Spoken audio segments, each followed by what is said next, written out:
오늘은 그리스도인으로 살아가는 것이 어떠한 것인가 같이 좀 생각을 해보았으면 합니다. 예수를 믿는 것과 예수를 믿지 않는 것이 차이가 없다면 무슨 소용이 있겠습니까? 여러분은 어떤 차이가 있다고 생각을 하십니까? 내가 예수를 믿음으로써 예수를 믿지 않는 사람들과 어떤 차이가 있다고 생각을 하십니까? 제가 작년에 한국 갤럽에서 종교에 관해 국민들을 조사한 통계 결과를 보게 되었습니다. 그리고 상당히 놀랐습니다. 불교인들 중에서 윤회설을 믿는 사람들이 38%였습니다. 그런데 그것도 좀 이상합니다. 불교인이라면 당연히 윤회설을 믿어야 되는 거 아니겠습니까? 그런데 38%의 사람만이 윤회설을 믿습니다. 근데 한번 보시기 바랍니다. 윤회설을 믿는 기독교인도 38%입니다. 제가 깜짝 놀랐습니다. 여러분도 그렇게 생각하십니까? 우리가 죽으면 다시 태어나고 또 태어난다고 생각을 하십니까?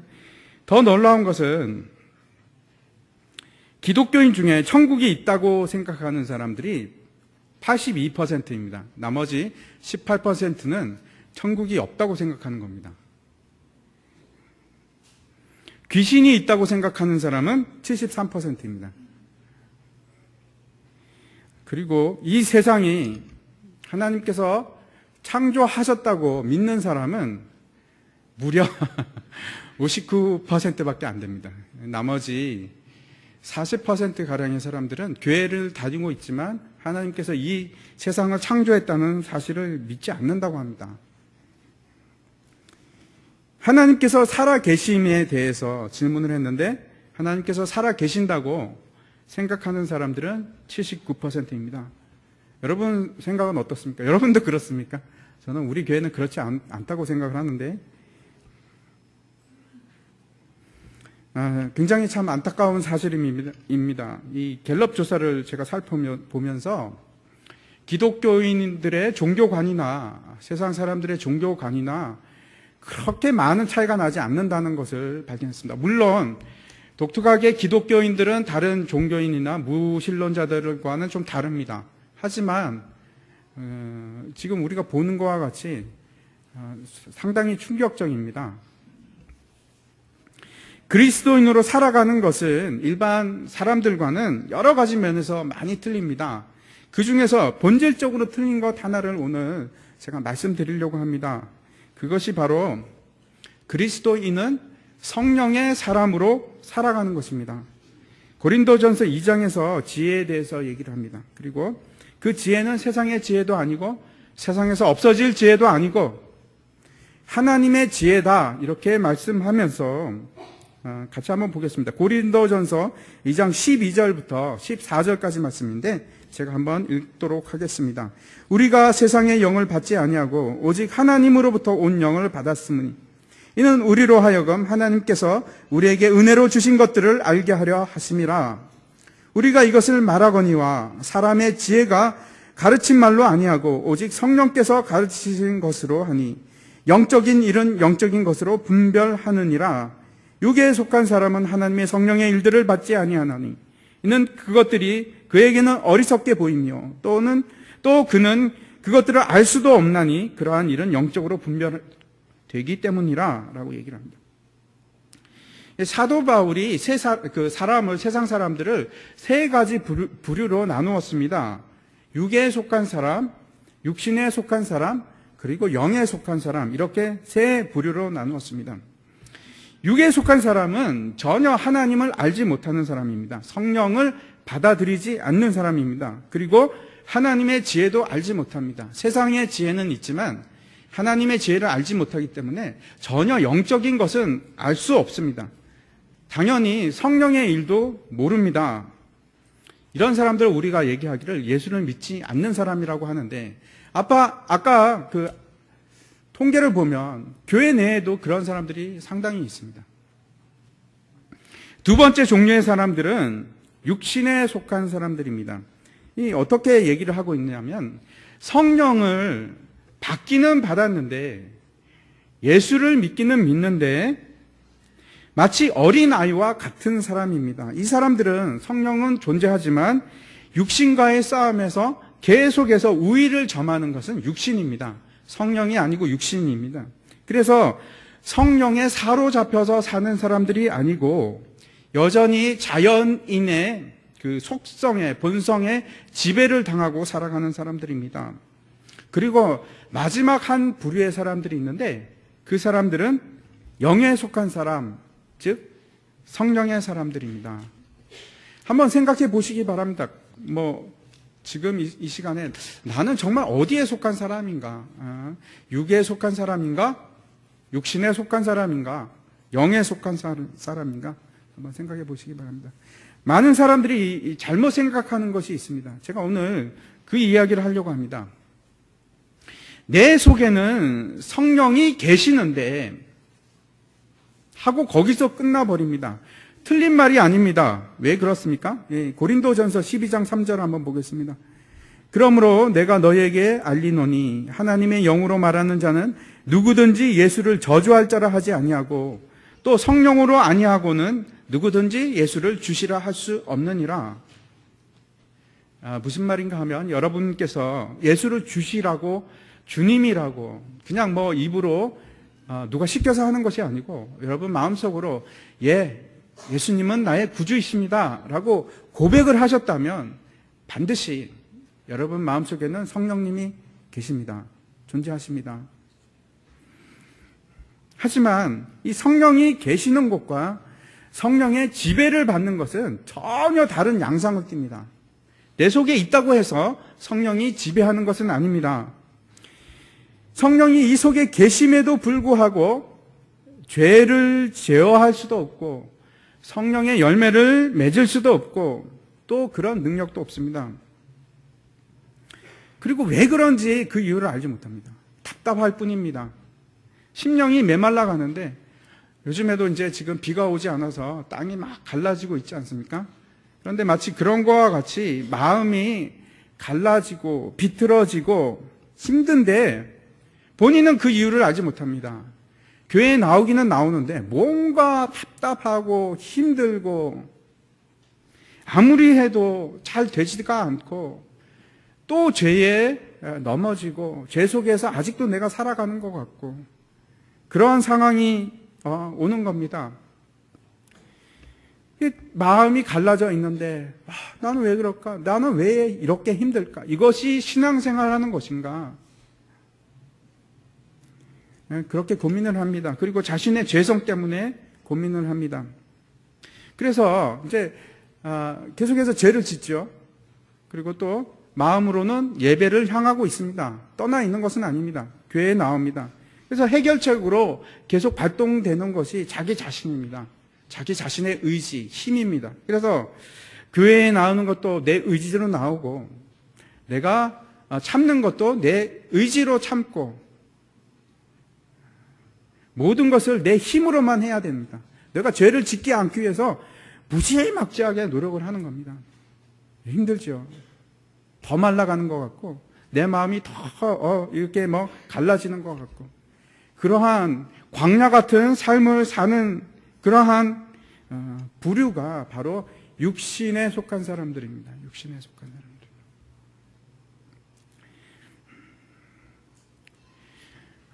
예수를 믿는 사람은 육신에 속한 사람하고 성령에 속한 사람은 나뉘는데 이 육신에 속한 사람들하고 육에 속한 사람, 즉 예수를 믿지 않는 사람하고 겉보기에 아무런 차이를 느낄 수 없습니다. 제가 이 말씀을 드리는 것은 또 주위에서 우리에게 성령 충만을 받으라고 하지만 어떻게 받는지도 모르고 어떻게 해야 될지도 모르고 이 상태로는 우리가 계속 할 수 없다는 겁니다. 여기서 진보가 있어야 합니다. 여러분 속에서 성령이 거하시는 것과 성령이 지배를 받는 것은 전혀 다릅니다. 우리가 만약에 성령의 지배를 받지 못한다면 우리가 행할 수 없는 것이 너무나 많습니다. 우리가 이룰 수가 없습니다. 성령 세례를 받은 후에 성령 충만을 받은 후에도 사람은 같은데 그럼에도 불구하고 성령 세례를 받고 나면 완전히 다른 종류의 사람이 됩니다. 전혀 다른 사람이 되는 겁니다. 이를테면 이런 겁니다. 우리가 중독에서 벗어나서 그렇게 힘들던 담배가 끊어지고 내가 술을 마셨는데 그 술 먹는 버릇이 갑자기 이제는 그만두게 되고 이제 뭐 술 먹는 게 그렇게 즐겁지가 않는 겁니다. 저도 그런 경험이 있습니다. 제가 오랫동안 담배를 피웠었습니다. 옛날에 교회 안 다닐 때, 잘 안 다닐 때. 그리고 이제 일에 관심이 있었는데 그것이 사람에 대한 관심으로 바뀌고 그전에는 그렇게 재미있던 것들이 갑자기 재미가 없어집니다. 저도 굉장히 이제 텔레비전의 오락 프로 이런 것들 좋아하고 지금도 가끔 이렇게 인터넷으로 보기도 합니다만 근데 옛날 같지가 않습니다. 그렇게 변화가 생깁니다. 일을 할 때도 직장에서 일을 하고 회사에서 일을 할 때도 그전에는 내가 막 열심히 일했는데 무언가 달라지는 겁니다. 내가 일을 하는 것이 아니고 성령께서 이렇게 일을 시키는 것처럼 느껴지고 길을 가다가도 하나님이 나한테 말씀을 하시고 갑자기 하나님께서 야, 너 이런 방향으로 가볼래? 예, 하나님, 내가 왜 이런 방향으로 가야 되죠? 이렇게 서로 대화할 수 있는 이상한 일이 생기기 시작을 합니다. 심지어는 이런 일을 경험을 합니다. 아침에 포도가 먹고 싶습니다. 그래서 하나님 오늘은 제가 정말 포도가 먹고 싶네요. 근데 오후에 누가 포도를 갖다 주는 겁니다. 그래서 먹으면서 갑자기 하나님께서 그래 맛있지. 내가 너를 위해서 이렇게 준비했다. 좀 믿어지십니까? 그런 일이 일어납니다. 마치 그전에는 색안경을 끼고 세상을 살았는데 그 색안경을 벗으니까 세상이 그냥 총천연색으로 보이는 겁니다. 전혀 내가 다른 세상에서 살아가는 것 같이. 그렇게 살기 시작하면 힘든 일도 갑자기 힘이 안 드는 겁니다. 옛날에는 그렇게 힘들었던 일이 교회 봉사도 그렇습니다. 그렇게 내 힘으로 하다 보니까 막 힘들고 지치고 아유 이걸 또 해야 되나 그랬었는데 성령이 내 속에서 지배하기 시작하니까 이건 내가 하는 일이 아니고 성령이 하는 일이 되는 겁니다.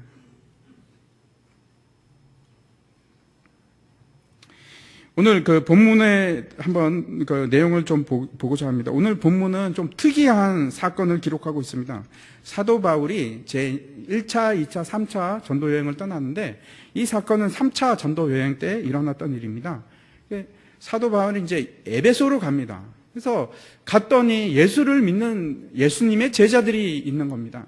한 무리를 만나서 묻는 것이 이것입니다. 너희가 믿을 때 성령을 받았느냐? 그러자 이제 그 사람들이 아니요, 우리가 성령에 대해서 들어보지도 못했습니다.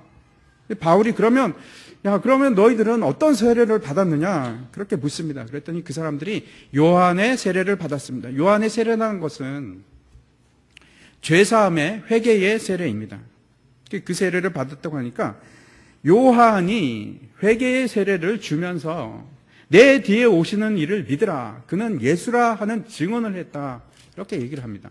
그 사람들이 이 말을 듣고 예수의 이름으로 세례를 받습니다.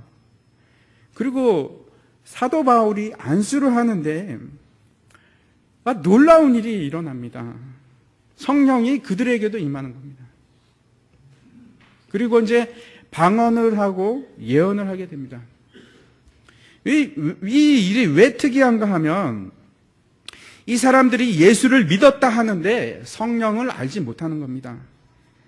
먼저 이 일을 우리가 살펴보려면 아볼로가 어떤 사람인가 좀 보았으면 합니다. 바로 앞에 있습니다. 오늘 본문에 바로 앞에 보면 18장 뒷부분에 24절부터 아볼로에 대한 얘기가 나옵니다.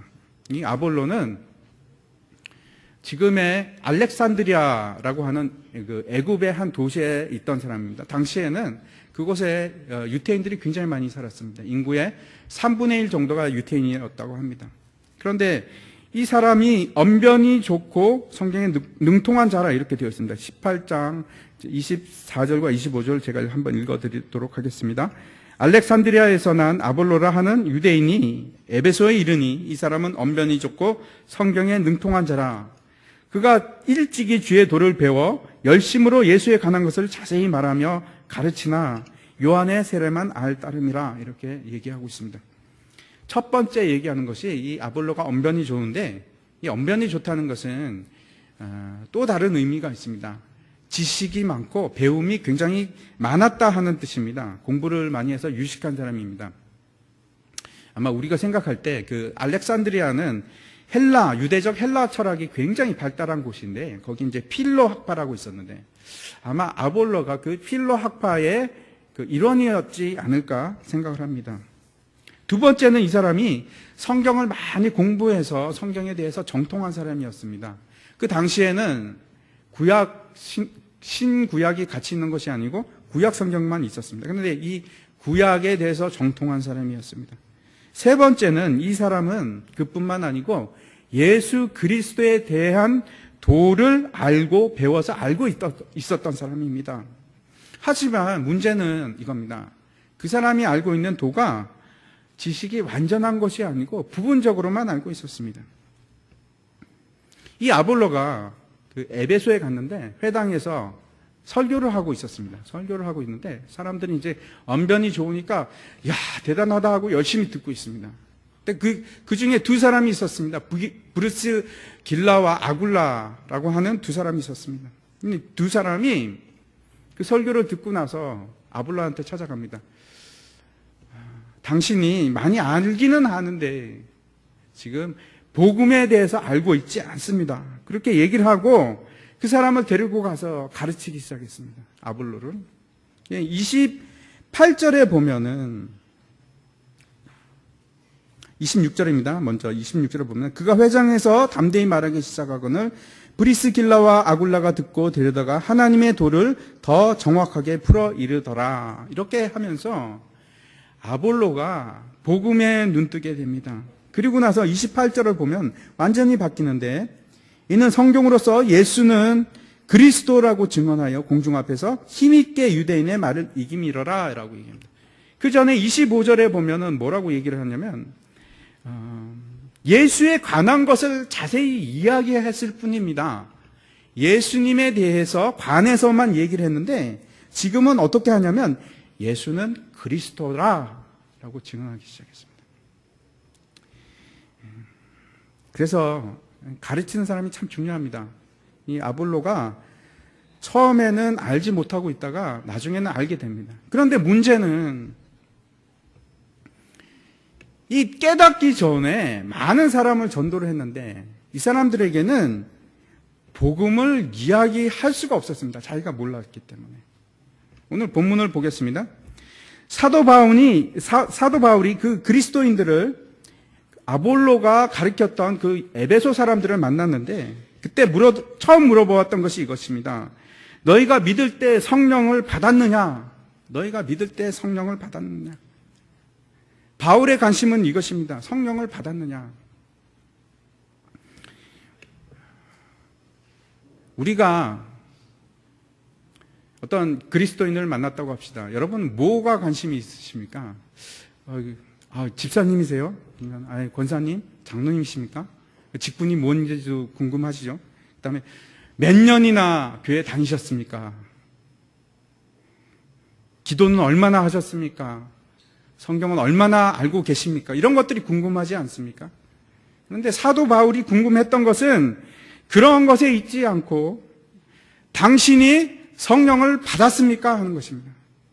제가 오늘 여러분에게 동일한 질문을 드리고 싶습니다. 여러분께서 믿으실 때 성령을 받으셨습니까? 여러분께서 믿을 때 성령이 임하셨습니까? 체험이 있으십니까? 하는 것을 제가 묻고 있습니다.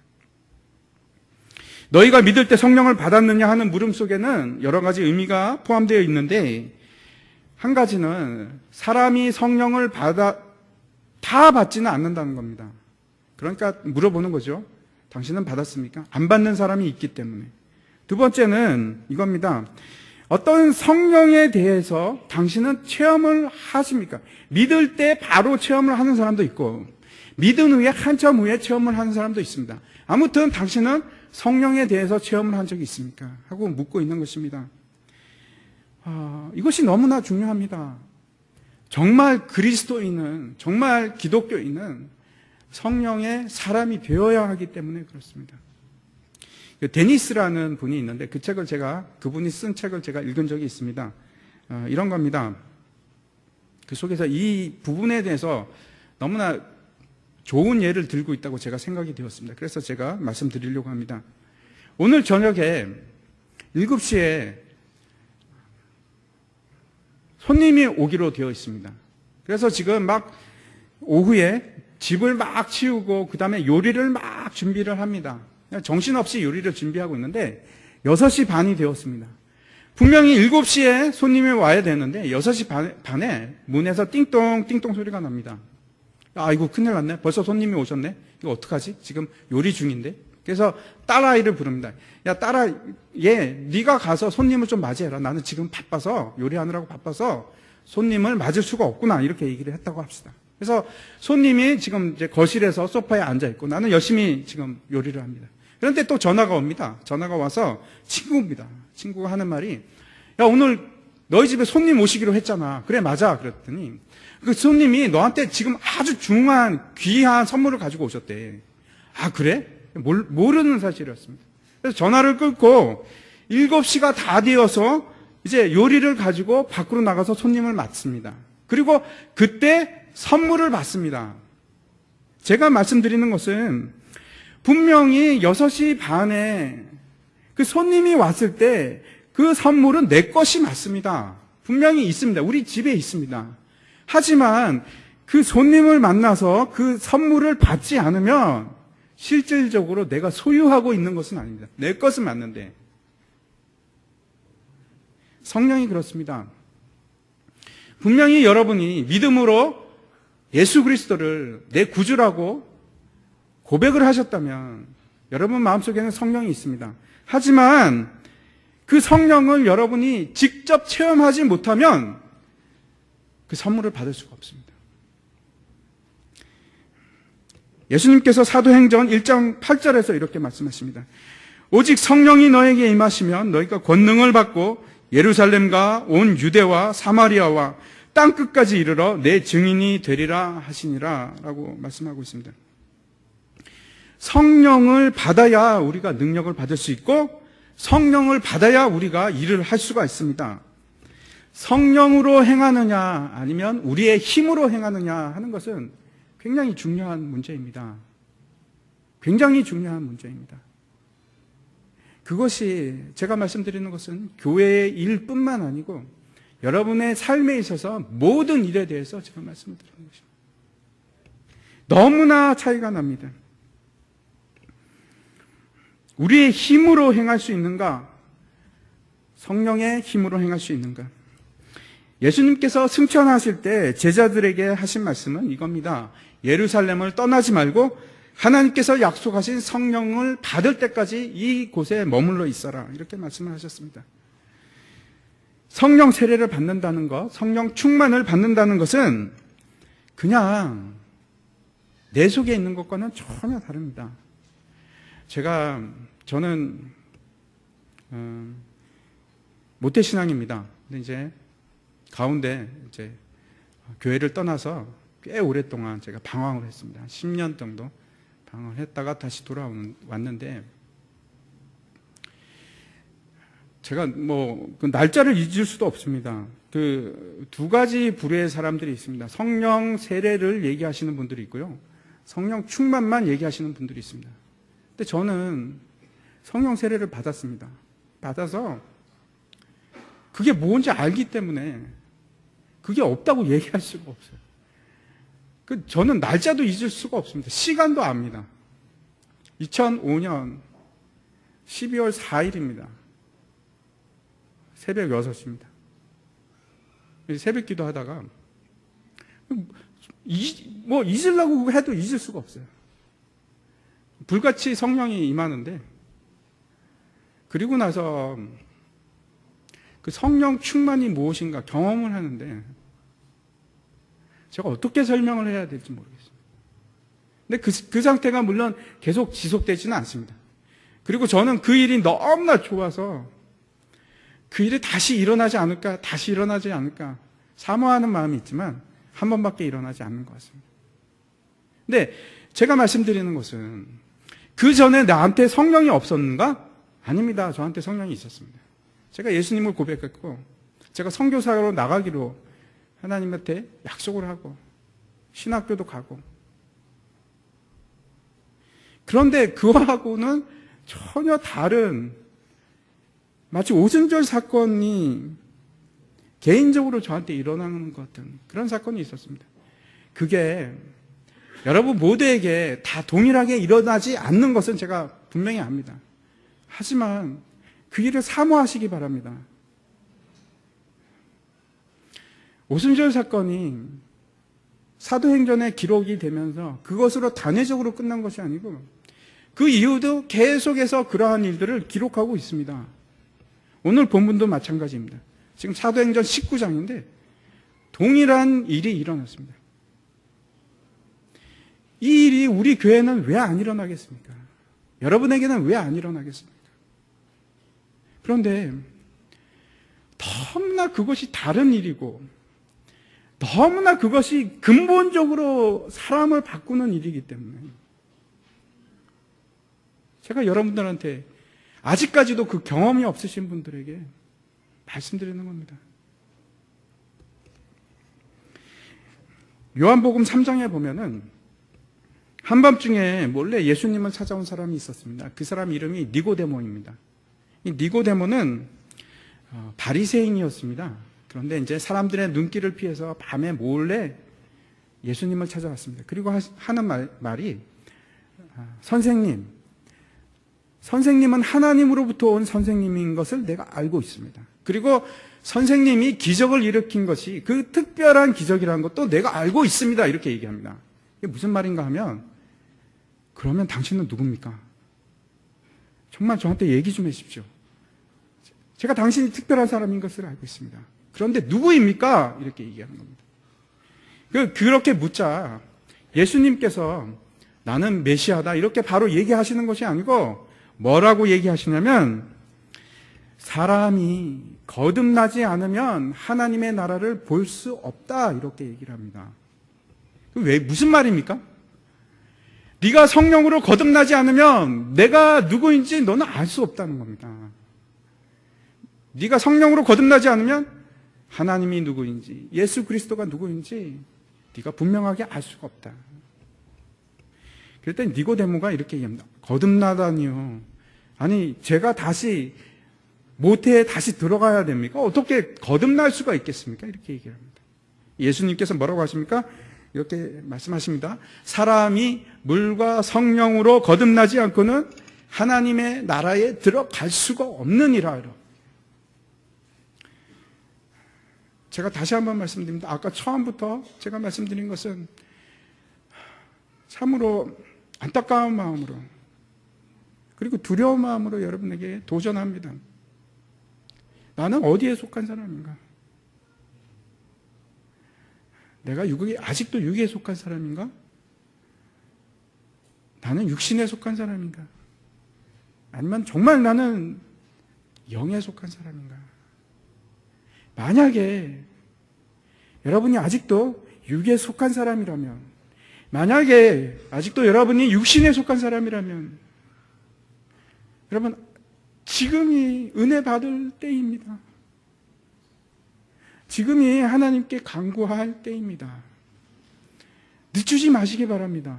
이 상태를 여러분 계속 지속하시려고 하지 마시기 바랍니다. 이것은 왜 중요하냐면 하나님 나라에 들어갈 수 있느냐 없느냐의 문제입니다.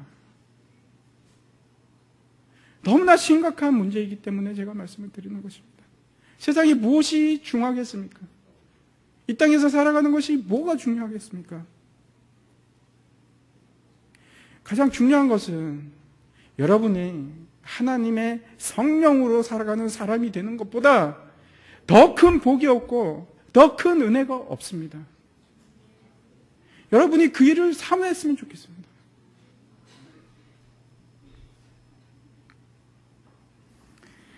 거듭난 사람이 되면은 예수 그리스도가 누군지 알게 됩니다.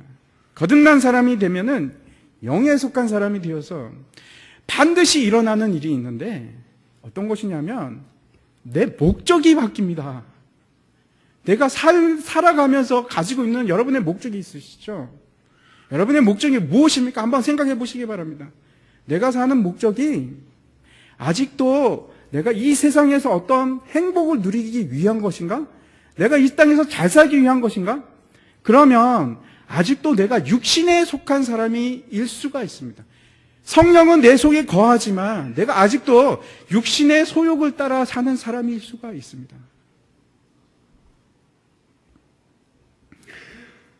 영에 속한 사람이 되면, 거듭난 사람이 되면 어떤 일이 일어나는가 하면 턴을 합니다. 돌아섬이 있습니다. 그것이 어떤 사람은 급속하게 바뀌는 사람이 있고, 그러면 옆 주위의 사람 미쳤다 그러죠. 저 사람 예수 믿고 미쳤나 보다, 그렇게 얘기를 하죠. 그런데 어떤 사람은 천천히 돕니다. 오랜 기간이 걸려서 돕니다. 하지만 분명한 것은 반환점이 있습니다. 인생의 목표도 바뀌고 인생을 바라보는 눈도 바뀌고,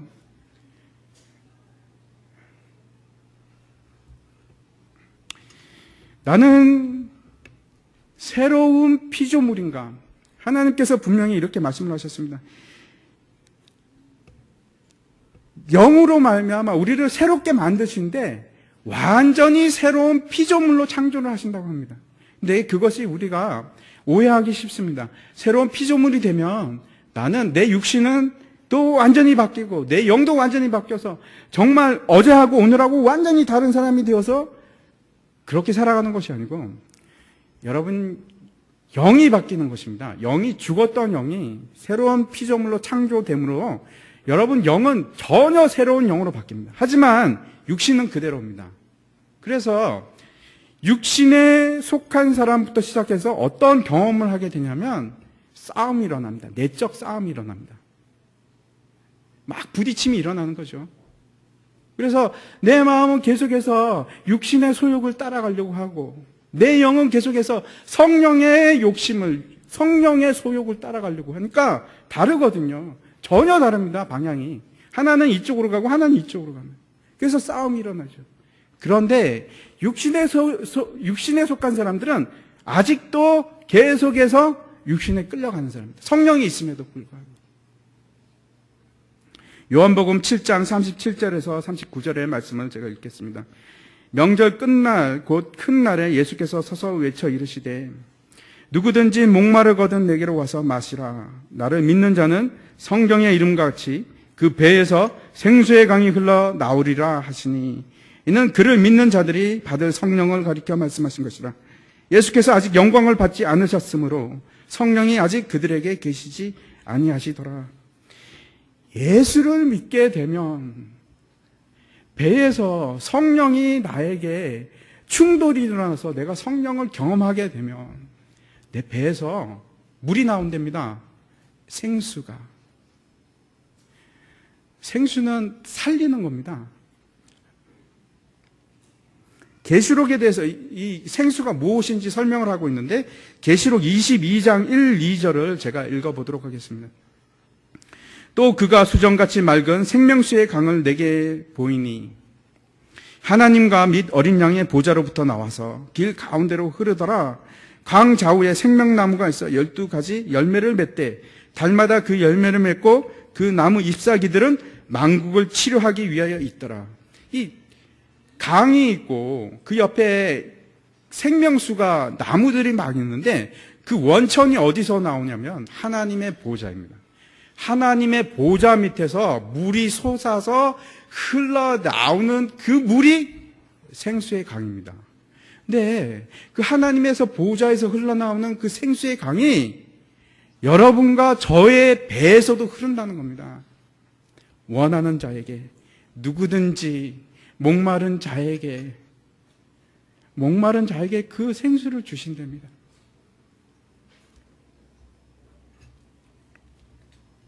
만약 사람이 물과 성령으로 나지 아니하면, 물 즉 성령으로 다시 나지 않으면, 거듭나지 않으면 하나님 나라를 갈 수도 없고 볼 수도 없습니다. 그러나 이 거듭남의 방법은 생수의 강이 흐르는 겁니다. 여러분, 육은 절대로 영이 될 수가 없습니다. 무슨 말이냐면 육을 가지고 영을 만들어낼 수 있는 재간이 없습니다. 다시 말씀드려서 우리가 노력함으로 우리의 영을 변화시킬 수 없습니다. 단 한 가지 방법은 생명의 성령께서 우리에게 오셔서 이 생수의 강을 흐르게 하시는 것 외에는 방법이 없습니다. 다른 어떠한 노력도 불가합니다. 우리가 잘 알고 있습니다. 인간이라는 것이 얼마나 썩고 부패한 존재인 것을. 여러분, 많은 사람들이 거룩한 척 하고 있지만 저도 똑같습니다. 제가 혹시나 제가 거룩하게 보이십니까? 저 그렇지 않습니다. 저도 똑같습니다. 저도 부패한 인간입니다. 위선, 교만이 가득 차 있고 음란하고 정욕이 들어가 있는 사람이고 부패한 존재입니다. 그런데 그것이 변하느냐 그 말입니다.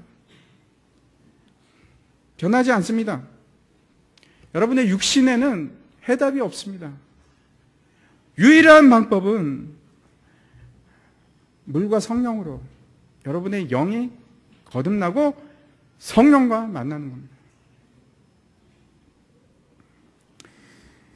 성령께서 우리에게 임하시고 생수의 강이 흐르기 시작하면 우리가 진짜 그리스도인이 되고 성령의 사람이 되는데, 여러분, 물은 모든 것을 깨끗이 합니다.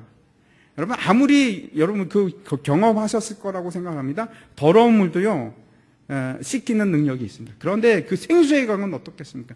생수의 강이 흐르면 나의 모든 더러운 것들이 깨끗하게 됩니다. 그 다음에 그 강은 잠기게 합니다. 뭘 잠기게 하냐면 여러분의 마음을 잠기게 하고 여러분의 미움을 잠기게 하고 질투와 시기를 잠기게 하고 모든 욕심도 잠기게 합니다.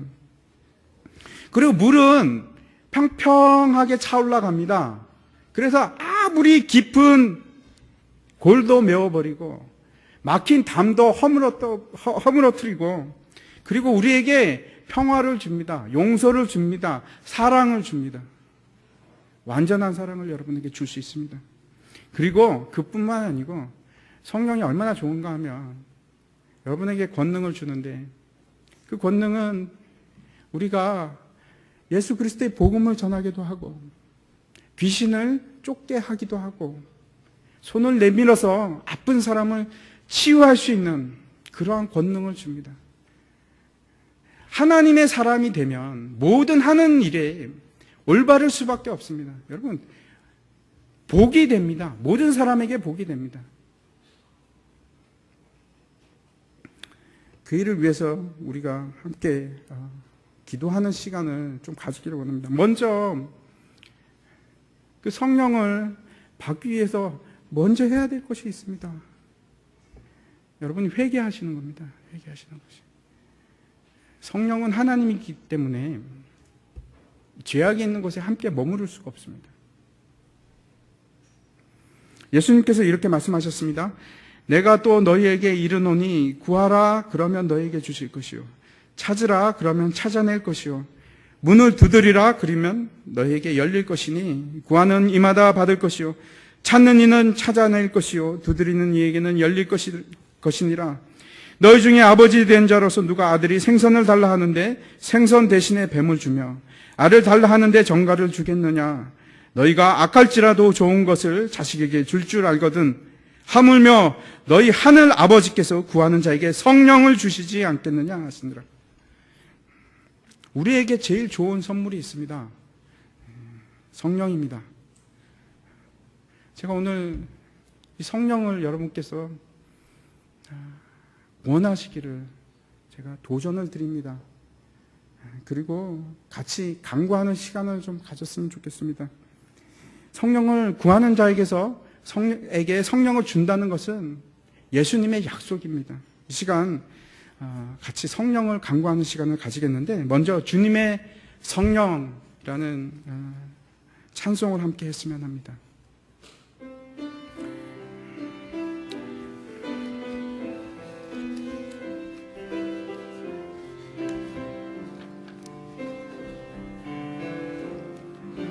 주님의 성령, 지금 이곳에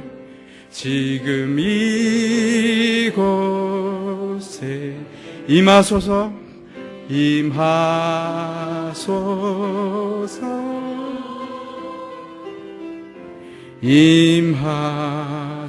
다시 한번 고백했으면 좋겠습니다. 주님의 성령, 주님의 성령, 지금 이곳에 임하소서, 임하소서.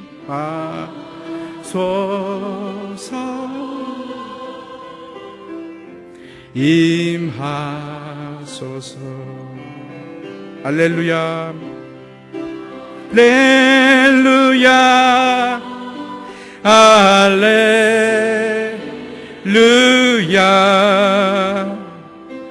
할렐루야,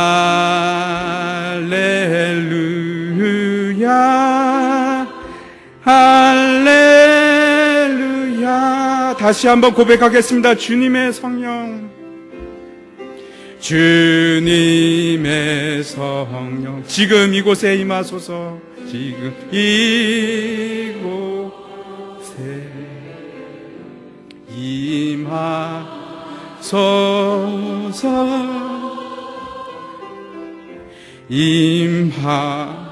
여러분 간절한 마음으로 하나님께 기도하는 마음으로 했으면 좋겠습니다.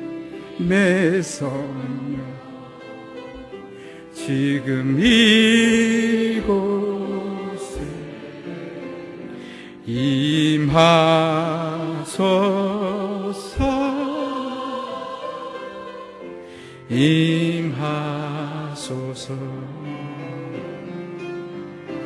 할렐루야, 할렐루야,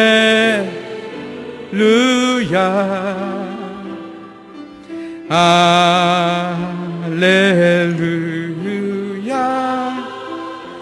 할렐루야. 한 번 더 고백하겠습니다. 주님의 성령, 지금 이곳, 주님 도와주십시오.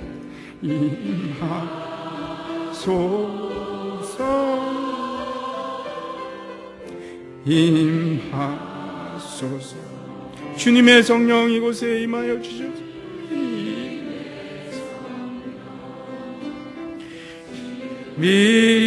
이곳에 임하소서,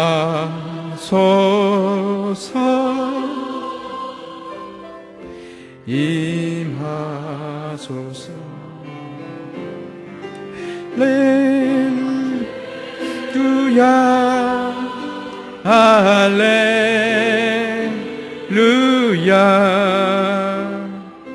할렐루야, 할렐루야. 이 시간 같이 기도했으면 좋겠습니다. 하나님 아버지, 주님께서 약속하지 않았습니까? 내가 성령이 없이는 아무것도 할 수가 없습니다. 내 힘으로 할 수가 없습니다. 주님, 나에게 성령을 허락하여 주시옵소서. 여러분 간절한 마음으로, 여러분에게 정말 필요한 것은 성령의 역사하심입니다. 주님께 간구하시기 바랍니다. 주님께서 약속하셨습니다. 구하는 자에게 주신다고 약속하셨습니다. 이 시간 우리의 마음을 다해서 하나님께 입술을 열어서 여러분 고백하시기 바랍니다. 입술을 열어서 주님, 성령을 나에게도 주시옵소서. 그 하나님의 아름다운 선물을 나에게도 주시옵소서. 같이 기도하겠습니다. 하나님 아버지, 이 시간 주님의 성령을 내가 간구합니다. 주님, 나에게 충만히 임하여 주시옵소서.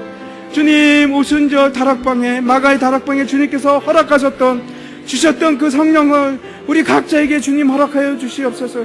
내 마음에 주님의 성령이 필요합니다. 내가 하나님 아버지 예수 그리스도의 사람으로 이 땅에서 살아가기를 원합니다. 내가 하나님 아버지 혼자 살 수가 없습니다. 내가 어찌 이 땅에서 하나님 아버지 성령이 없이 이 땅에서 살아가겠습니까? 주님, 나에게도 임하여 주시고 나에게 허락하여 주시옵소서.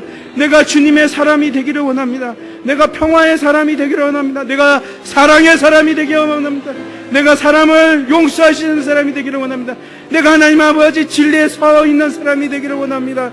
주의 일을 할 수 있는 사람이 되기를 원합니다. 나에게 능력에 주님의 권능을 허락하여 주시옵소서. 주님께서 허락하신 그 성령을 이 시간 나에게도 허락하여 주시고, 이 시간 여기에서 강구하고 주님께 원하는 모든 사람들에게 주님 허락하여 주심으로 말미암아 이 성령으로 말미암아 이 땅에서 하나님의 사람으로 살게 하여 주시고, 힘있게 하여 주시고, 능력있게 하여 주시고, 모든 것을 하나님 아버지 주님 안에서 형통함으로 하나님 나아갈 수 있는 우리들 되기를 원합니다. 주님 도와주시옵소서. 이 시간 감사를 원합니다. 하나님 아버지, 우리가 가장 무엇이 필요한지 잘 알고 있습니다. 하나님 아버지, 우리가 참으로 비천하고 교만하고 나약한 인간입니다. 하지만 하나님께서 예수 그리스도의 보혈로 여기에 있는 모든 사람들의 죄를 씻기시되 흰옷같이 하얗게 맑게 씻어주시고 이제 성령을 주시기를 원합니다. 하나님의 성령이 이 시간 임하여 주시옵소서. 주님의 성령이 우리를 바꿔주시고 성령의 사람으로 이 땅에서 살아갈 수 있도록 역사하여 주시옵소서. 감사합니다. 예수 그리스도 이름으로 기도합니다. 아멘.